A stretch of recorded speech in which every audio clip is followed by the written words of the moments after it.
হচ্ছে যে আপনি যখন কারোর জন্য কিছু করবেন তখন আপনি ইন রিটার্ন হয়তো আশা করবেন না, আর সেটা যদি লাইফ পার্টনারের ব্যাপার হয় তখন সেটা কিন্তু গিভ অ্যান্ড টেক হয় না।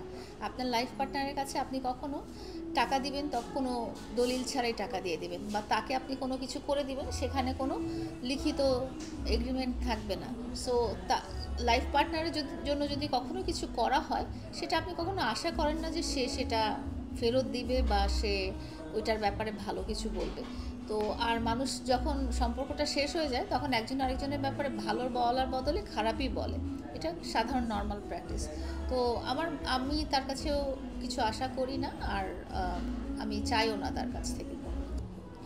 মামলা দিয়ে কেউ কখনো কাউকে আটকে রাখে না, এটা হচ্ছে তোমার অধিকার। এটা বাংলাদেশের নাগরিক হিসেবে এটা আমার যেরকম অধিকার যে আমার সাথে যদি কখনো ইনজাস্টিস করা হয় তাহলে সেটা আমি বিচার চাইতেই পারি, এটা একটা মানুষ হিসেবে আমার রাইট। আমার জীবনের 4টা বছরে একটু ডেভিয়েশন হয়ে গিয়েছিল। আমি নর্মাল যে জীবনের লাইফটা বা লাইফ সাইকেলটার মধ্যে ছোটোবেলা থেকে বড় হয়েছি বা বড়োর যে পুরো লাইফ সাইকেলটা, সেইটার মধ্যে আমার জীবনের 4টা বছর যেটা ছিল সেটা একটু মানে আমার ইউজুয়াল লাইফ থেকে বের হয়ে যেয়ে অন্যরকম হয়ে গিয়েছিল। মানে এখন আমি আমার ব্যাক টু ট্র্যাক, আমি আমার আগের জীবনেই চলে আসছি। আমি দেখেছি যে লাস্ট একটা বছরে লোকজন আমাকে লায়লা হিসেবেই চিনেছে এবং লায়লা হিসেবেই আমাকে ভালোবেসেছে। কোনো একটা ব্যক্তির সাথে জড়িত নামটা আমার 4 বছর ছিল, যেটা আমি বলেছি 4 বছর, বাট 4 বছর পার হয়ে 5ম বছরে যখন আমরা আমাদের নিজেদের আলাদা স্ট্যাটাসে চলে এসেছি তখন লোকজন আমাকে লায়লা হিসেবেই চিনেছে। মনকে দেখি অবশ্যই।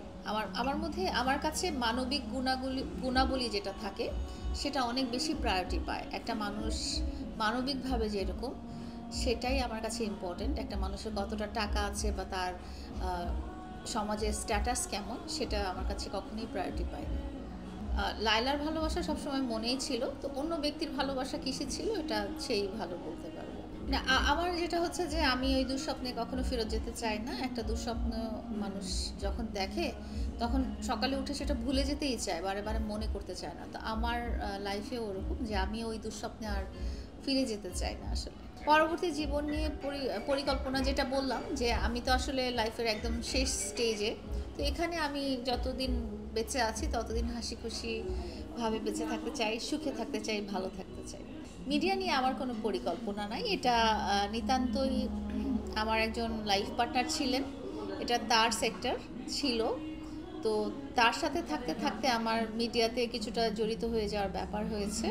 তো এটা নিয়ে সিরিয়াসলি আমার ভাবার কোনো অবকাশ নেই। আমার মধ্যে কারোর জন্য হিংসা হয় না।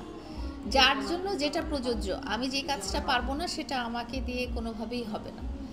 এটা যদি অন্য কেউ সেই কাজটা ভালো পারে তাকে দিয়েই সেটা হবে। সো আমি যদি আজকে 1000 চেষ্টা করি আমি নেচে গিয়ে নায়িকা হতে পারবো না, এটা ইমপ্র্যাকটিক্যাল।